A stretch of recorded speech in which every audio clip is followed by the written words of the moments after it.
Hello, everyone. How are you today? It's Lisa Eklund with the Mindful Equestrian. I'm getting ready to head off to do a talk, which I love doing um, in person in Ithaca, New York, in a couple hours. But before I leave, I get in the car and get going. I wanted to talk a little bit about something that happened in a lesson this week I was doing with a rider, and I wanted to share that with you because we talk about how the body and mind, how important it is to have that connection. And I've talked about how riders work so very hard in perfecting their position, and they do it with good intention, right? And trying to be perfect, right? And that's an honorable thing to want to do everything so well, but it can get in your way in a lot of different ways. If you make mistakes, you can get upset. But also that perfection of position where the position of the rider gets disconnected from the horse. The rider, they're so caught up in themselves and their position that they lose the purpose of the position and the connection to the horse.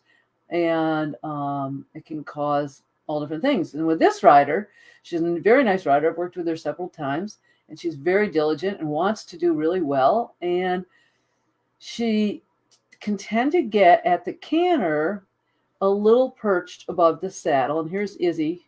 She's joining the broadcast today. So I'm going to put her down where she can stay a little out of the way.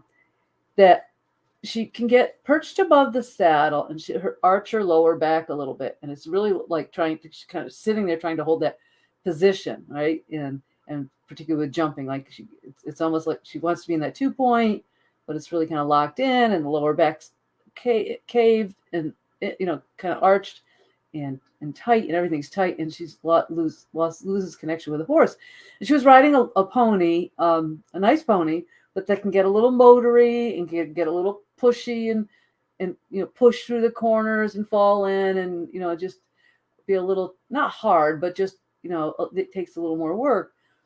And we were working on her working with getting the pony to wait and add some strides just to be quieter. And as she was going to the jumps, she just really noticed, and I've noticed it before, but really wanted to bring up about how this locked in and how her back locks up and through her seat, and then she loses that communication with the horse, because our bodies, when we ride, are the vehicle of communicating, right? Like I've said this before, when I talk with another person back and forth, it's my voice and they listen and all of that, and hopefully I'm listening too, and it's a back and forth conversation. That's how we do most of our communication, right? We do use body language and things like that, but the biggest way we communicate is with our voice. In the horses, it's through our body to the horse and the horse's body back. So if we shut down in any way that line of communication, then you can't hear what the horse is saying, and you can't communicate back to them, or you're communicating in a way that you really getting results you don't desire. So what happens with her, and this is common, is she gets locked up enough that it actually creates the horse to be more tense, and this pony to be more tense, and to pull more and do all that. So I was talking to her about it, and she couldn't quite find it at the canter. So I said, let's go back to the walk. I said, you sit very nicely at the walk, and her back is very straight and relaxed at the walk. I said, feel that. So she just walked from it, and I said, I want you to really bring your thoughts to that area of your body, your back of your seat, and just feel how much more relaxed it is than when you're cantering, and how you feel connected to the horse, the pony. And she did. And it was very interesting. Now, she's a really smart young lady.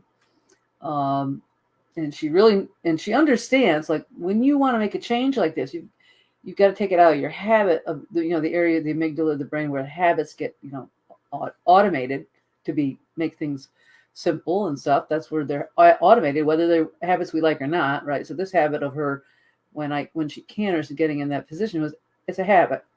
So she has to very consciously think about it, and having her walk and consciously connect to in her body, not just think about it, but get out of her head and consciously feel that in her body and what that felt like. It was astounding. She got up, she started her canter again, and I would say at least 80% of the time for the rest of the lesson, her back was relaxed and soft. She could lower her seat and connect to the horse. If she wasn't a 2-point, it wasn't with this arch thing. It was soft. It was feeling and hearing. And immediately this pony turned right around and was this relaxed pony. And she went around the jumps, and it was such a huge difference. It was very profound. And as an instructor, for me, it's profound because I'm like, this really works. This stuff really does work if you just take some time to pause. And that's why the walk can be so important, because it's slow and you can take a moment and connect to, your body, to the horse, and really feel that. Really get into feeling where, what your body feels like when it's relaxed on a horse or pony. And then she had that feeling. So when she went to canter, she was able to find that feeling again. And then what she's doing is, you're taking then the reward center of the brain and telling the brain that this feels better. And the brain is able to find that again and do that more quickly and break that old habit. So she could really start feeling it. And then she felt it change so much at the canter and the better results that she got, that she was able to continue doing it. And there were moments, it was one time, so we were doing a really simple course, but it was a little single on the outside, through a turn to a rail up at the top of the ring that I wanted her to get to, and then to a diagonal jump. And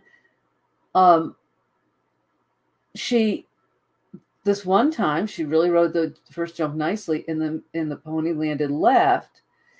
And the pony does lead changes, but the rider got a little distracted by the fact that she didn't land right, and it made it a little tougher because this jump to the rail comes up quickly.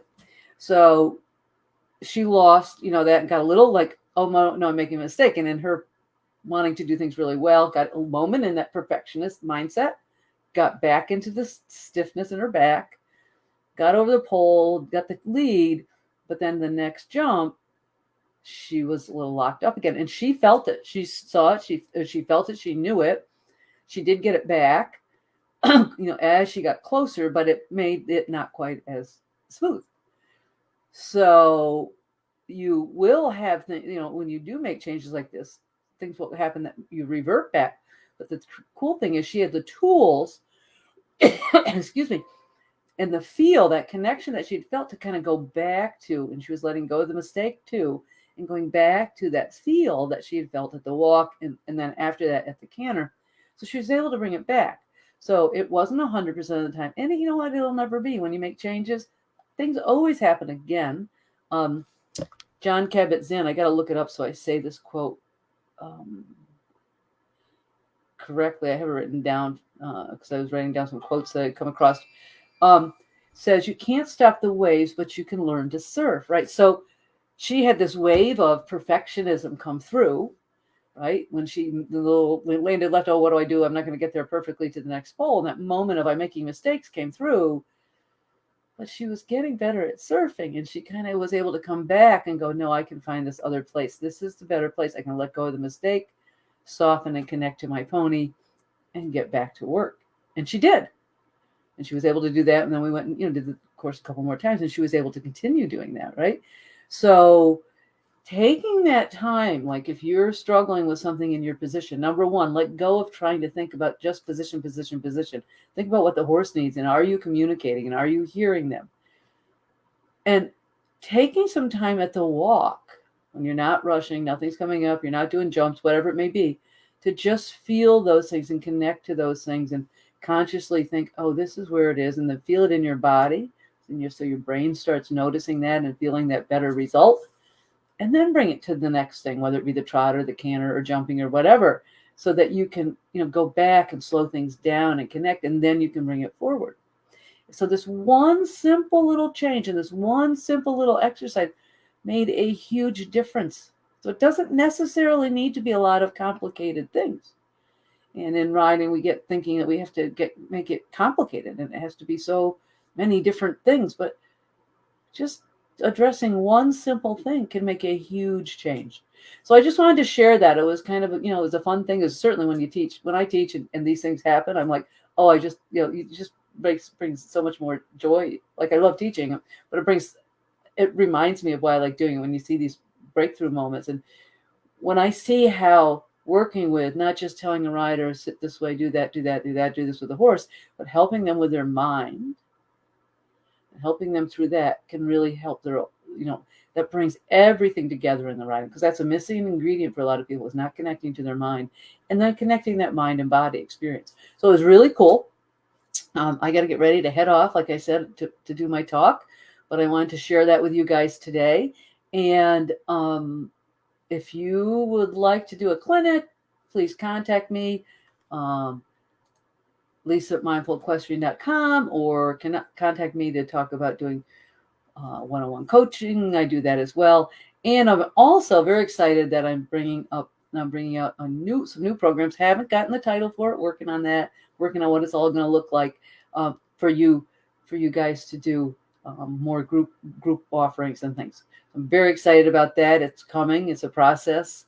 And I'm working with that. You know what? And to share how, just kind of a little aside, this is where I can get my limiting beliefs can come up around, can I make this work well for clients? Are they going to like it? All those things. So it happens, like, the waves come along, but then I've learned to surf them and go, yep, that's okay. I can do this. I got it. I can put this together and this is fun, and I'm making it fun. And so I'm making the whole process of creating these new things fun. And I want you guys to make the process of your riding fun too. So I hope this tip helps, and I will talk to you soon. Have a good weekend.